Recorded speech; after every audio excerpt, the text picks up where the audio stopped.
এক নম্বর বিনিয়ামিন নেতানিয়াহু, দুই নম্বর ভারতের গুজরাটের কসাই নরেন্দ্র মোদি, তিন নম্বর বাংলাদেশের বিদায়ী ফ্যাসিবাদী শেখ হাসিনা।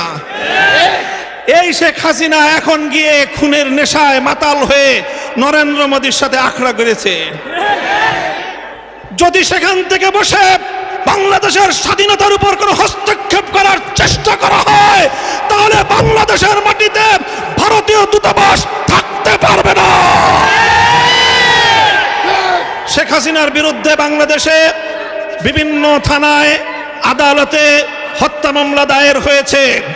আমি আহ্বান জানাতে চাই, খুনি হাসিনাকে ধরে এনে বিচারের কাঠগড়ায় দাঁড় করাতে হবে। প্রিয় সাথী ও বন্ধুগণ, বক্তব্য শেষ। ইনশাআল্লাহ বিগত দিনে যেভাবে আমরা রক্ত দিয়েছি পিলখানায়,